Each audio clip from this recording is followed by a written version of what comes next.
ನೋಡಿ ಈಗ already 309 run ಅನ್ನ ಅಭಿಷೇಕ್ ಶರ್ಮಾ ಅವರು ಒಳ್ಳೆ ಫಾರ್ಮ್ ಅಲ್ಲಿ ಇದ್ದಾರೆ. ಆಮೇಲೆ ಇನ್ನು ಜಸ್ಟ್ ಕೇವಲ 11 ರನ್ ಅನ್ನ ಅವರು ಗಳಿಸಿದ್ರೆ ವಿರಾಟ್ ಕೊಹ್ಲಿ ಕಿಂಗ್ ಕೊಹ್ಲಿ ಅವರ ರೆಕಾರ್ಡ್ ಅನ್ನ ಬ್ರೇಕ್ ಮಾಡ್ತಾರೆ. ಹಾಗಾಗಿ ಸಹಜವಾಗಿ ನಿರೀಕ್ಷೆ ಇದೆ. ಆಮೇಲೆ ಈಗ ಅಭಿಷೇಕ್ ಏನಿದ್ದಾರೆ ಅವರೇ ಟಾರ್ಗೆಟ್ ಆಗಿರೋದು. ಅವರು ವಿಕೆಟ್ ಪಡೆದ್ರೆ ಸಾಕು, ಅಲ್ಲಿಗೆ ನಾವು ಅರ್ಧ ಮ್ಯಾಚ್ ಗೆದ್ದಂಗೆ ಅನ್ನುವಂಥ ಫೀಲ್ ಸಿಗುತ್ತೆ. ಹಾಗಾಗಿ ಕಳೆದ ಬಾರಿ ಅಂದರೆ ಎರಡನೇ ಸಲ ಮುಖಾಮುಖಿ ಆದಂಥ ಸಂದರ್ಭದಲ್ಲಿ ಏನು ಭಾರತದ ಆಟಗಾರರು ಪಾಕಿಸ್ತಾನವನ್ನು ಮಣಿಸಿದ್ರು, ಆ ಸಂದರ್ಭದಲ್ಲಿ ಎಲ್ಲರೂ ಕೂಡ ಅದನ್ನೇ ಕೈ ಹಿಡಿದು ಅಭಿಮಾನಿಗಳು ಕೂಡ ಅದನ್ನೇ ಕೇಳ್ಕೊತಾ ಇದ್ರು. 2 ಸಲ ಹೇಗೂ ಸೋತಿದ್ದೀರಿ, ಅಟ್ಲೀಸ್ಟ್ 3ನೇ ಮ್ಯಾಚಲ್ಲಿ ಈಗ ಫೈನಲ್ ಮ್ಯಾಚಲ್ಲಿ ಅಭಿಯವರ ವಿಕೆಟನ್ನು ನೀವು ತಗೊಂಡ್ರೆ ಸಾಕು. ಆ ಥರದ್ದೆಲ್ಲ ಒಂದಷ್ಟು ಒಪಿನಿಯನ್ಗಳು, ಪರ ವಿರೋಧದ ಚರ್ಚೆಗಳು ಕೂಡ ಸೋಷಿಯಲ್ ಪ್ಲಾಟ್ಫಾರ್ಮ್ಗಳಲ್ಲಿ ನಡೀತಿತ್ತು. ಬಟ್ ಆರಂಭದಲ್ಲಿ ಯಾವಾಗ ಪಾಕಿಸ್ತಾನದ ವಿರುದ್ಧ ಭಾರತ ಮ್ಯಾಚ್ ಆಡ್ತಾ ಇದೆ ಅನ್ನುವಂಥ ವಿಚಾರ ಗೊತ್ತಾಗುತ್ತೆ, ಆಗ ಬಾಯ್ಕಾಟ್ ಅಭಿಯಾನ ದೊಡ್ಡ ಮಟ್ಟದಲ್ಲಿ ಸೌಂಡ್ ಮಾಡಿತ್ತು. ಆಮೇಲೆ ನಿರೀಕ್ಷೆ ಇತ್ತು, ಯಾಕಂತಂದರೆ ಭಾರತ ಪಾಕಿಸ್ತಾನಕ್ಕೆ ಕಂಪೇರ್ ಮಾಡಿದ್ರೆ ಅದು ಯುದ್ಧ ಮಾಡಿದಂಥ ಸಂದರ್ಭದಲ್ಲಿ ಆಗಿರ್ಬೋದು, ಅಥವಾ ಸ್ಟೇಡಿಯಂನಲ್ಲಿ ಏನು ಮಹಾಯುದ್ಧ ಅಂತಲೇ ಕರಿತೀವಿ ನಾವು ಕ್ರಿಕೆಟ್ನ, ಅಲ್ಲೂ ಕೂಡ ಅದೇ ಥರದ ಒಂದು ಒಳ್ಳೆ ಫಾರ್ಮಲ್ಲಿ ಇಟ್ಕೊಂಡು ಪಾಕಿಸ್ತಾನದ ಆಟಗಾರರನ್ನು ನೋಡ್ಕೊಳ್ಳುವಂತೆ ಇಂಡಿಯಾ ಟೀಮ್ ಆಟಗಾರರು ಮಾಡ್ತಾರೆ. ಅದರಲ್ಲಿ ಯಾವುದೇ ರೀತಿಯಾದಂಥ ಡೌಟ್ ಇಲ್ಲ. ಆ ನಿರೀಕ್ಷೆ, ಆ ಎಕ್ಸ್ಪೆಕ್ಟೇಷನ್ ಲೆವೆಲ್ ಏನಿತ್ತು ಅದನ್ನು ರೀಚ್ ಆಗಿದ್ರು. ಆಮೇಲೆ ಭಾಳ ಮೆಚ್ಚಬೇಕಾದಂಥ ವಿಚಾರ ಅಂತಂದರೆ ನೋಡಿ, ಕ್ರಿಕೆಟ್ ಇತಿಹಾಸದಲ್ಲೇ ಯಾವುದೇ ಮ್ಯಾಚ್ಗಳು ಆಡದಂಥ ಸಂದರ್ಭದಲ್ಲಿ ಹ್ಯಾಂಡ್ ಶೇಕ್ ಮಾಡೋದು ಅಥವಾ ಟಾಸ್ನ ಸಂದರ್ಭದಲ್ಲಿ ಅಥವಾ ಯಾರೇ ಗೆಲ್ಲಿ ಸೋಲಿ ಒಂದು ಕ್ರೀಡಾ ಸ್ಫೂರ್ತಿ ಇರುತ್ತಲ್ಲ, ಅದನ್ನು ಮುಂಚೆಯಿಂದಲೂ ಕೂಡ ಮಾಡ್ಕೊಂಡು ಬರಲಾಗಿತ್ತು. ಆದರೆ for the first time India ಆ ಥರದ ಒಂದು ಸಂಪ್ರದಾಯವನ್ನು ಬ್ರೇಕ್ ಮಾಡ್ತು. ಕಾರಣ ಅದು ಪಹಲ್ಗಾಮಲ್ಲಿ ನಡೆದಂಥ ಅಟ್ಯಾಕು, ಆ ವಿಚಾರಕ್ಕೆ ಸಂಬಂಧಪಟ್ಟಂತೆ. ಆಮೇಲೆ ಈಗ ಅಭಿಷೇಕ್ ಶರ್ಮಾ ಅವರ ವಿಚಾರಕ್ಕೆ ಬರೋದಾದರೆ 6 ಪಂದ್ಯದಲ್ಲಿ 309 ರನ್ ಗಳಿಸಿದ್ದಾರೆ. ತಿಲಕ್ ವರ್ಮಾ 6 ಪಂದ್ಯದಲ್ಲಿ 114 ರನ್ ಕಲೆ ಹಾಕಿದ್ದಾರೆ. ಶುಭ್ಮನ್ ಗಿಲ್ ಅವರು 6 ಪಂದ್ಯದಲ್ಲಿ 115 ರನ್ನು.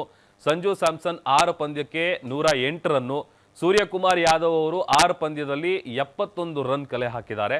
ಹಾರ್ದಿಕ್ ಪಾಂಡ್ಯ ಅವರು 6 ಮ್ಯಾಚ್ಗಳಲ್ಲಿ 48 ರನ್. ನೋಡಿ, ಈ ಎಲ್ಲ ಅಂಕಿಅಂಶಗಳನ್ನು ನೋಡಿದ್ರೆ, ಆ ನಂಬರ್ಸ್ಗಳನ್ನು ನೋಡ್ತಾ ಹೋಗೋದಾದ್ರೆ ರನ್ಗಳಲ್ಲಿ ಮೇಲೆ ಇರುವಂಥದ್ದು ಸ್ಥಾನದಲ್ಲಿರೋದು ಅಭಿಷೇಕ್ ಶರ್ಮಾ ಅವರೇನೆ. ಇನ್ನು ಟೀಮ್ ಇಂಡಿಯಾನ ಪ್ಲಸ್ ಅಂಡ್ ಮೈನಸ್ಸು ಏನು ಅಂತ ನೋಡೋದಾದ್ರೆ, ಅಭಿಷೇಕ್ ಶರ್ಮಾ ಮೇಲೆ ಹೆಚ್ಚು ಅವಲಂಬನೆ ಆಗಿರೋದು. ಅವರು ಬಿಟ್ಟರೆ ಬೇರೆ ಯಾರು ಮಧ್ಯಮ ಕ್ರಮಾಂಕದಲ್ಲಿ ಆಡುವಂಥ ಆಟಗಾರರು ಇಲ್ಲ, ಕಡಿಮೆ ಇದ್ದಾರೆ. ಮಧ್ಯಮ ಕ್ರಮಾಂಕದ ಸತತ ವೈಫಲ್ಯ, ಅದರ ಜೊತೆಗೆ ಸೂರ್ಯ ಗಿಲ್ರಿಂದ ನಿರೀಕ್ಷಿತ ಆಟ ಬರ್ತಾ ಇಲ್ಲ, ಆ ಥರದ ಎಕ್ಸ್ಪೆಕ್ಟೇಷನ್ ಲೆವೆಲ್ ರೀಚ್ ಆಗ್ತಾ ಇಲ್ಲ.